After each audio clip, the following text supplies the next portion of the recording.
Sunod ng pagtaas ng presyo ng mga pagkain at petrolyo, inflation ng bansa nitong Setyembre tumaas ngunit nananatili pa rin itong mas mabagal kumpara noong nakalipas na taon sa kaparehong panahon. Ang pamahalaan naman, tiniyak ang patuloy na hakbang para matugunan ang pagbilis ng inflation. Ang sentro ng balita mula kay Soo Jin Kim.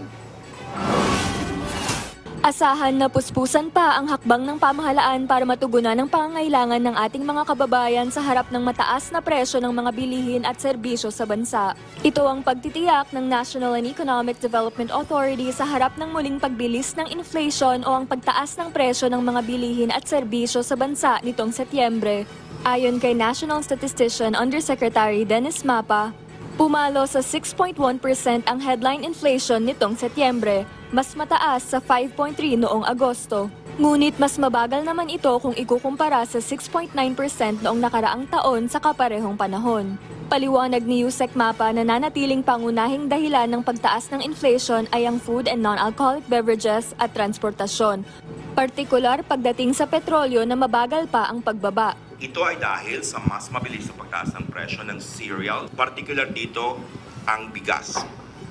Nakambag din sa pagtaas ng inflation para sa food and non-alcoholic beverages, ang meat and other parts of slaughtered land animals. Ang halimbawa nito ay ang karne ng manok. Paliwanag pa ng opisyal na kaaapekto din ang mga pagbahang naranasan sa Central Luzon para tumaas ang presyo ng ilang agricultural products. Talagang malaki ang epekto ng mga pagbaha sa Central Luzon. 2 months na ito na magkasunod na mataas yung kanilang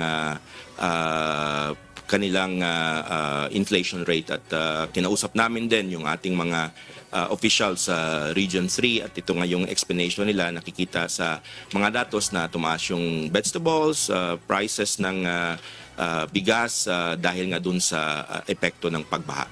Sinabi pa ni Yusek Mapa na patuloy din na pinag-aaralan ang naging epekto ng pagpapatupad ng price cap sa bigas para mapigilan ang mabilis na pagtaas ng presyo nito.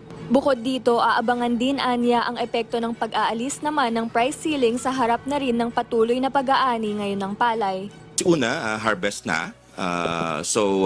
Yung ating supply ay pwedeng magkaroon na ng pagtaas. Maraming dynamics o nagkaroon ng pagtanggal doon sa price cap and we will also consider yung supply nga dahil sa harvest season. Sa gitna ng pagtaas ng presyo ng ilang mga pagkain, sinabi naman ni NEDA Secretary Arsenio Balisacan na patuloy ang pag-aagapay ng pamahalaan sa mga tinatawag na vulnerable sector sa pamamagitan ng targeted assistance.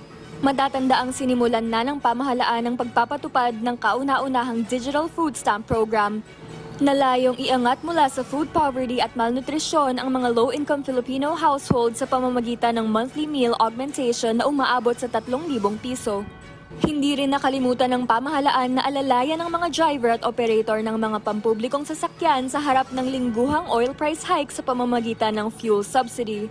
Habang ang mga magsasaka naman ay binigyan din ng pagkakataon na pataasin ang kanilang kita sa pamamagitan ng pagtaas ng buying price ng palay at pinatitigil na rin ni Pangulong Ferdinand R. Marcos Jr. ang paniningil ng pass-through fee ng mga lokal na pamahalaan sa mga nagbabiyahe ng goods at commodities. Soo Jin Kim, para sa Bayan.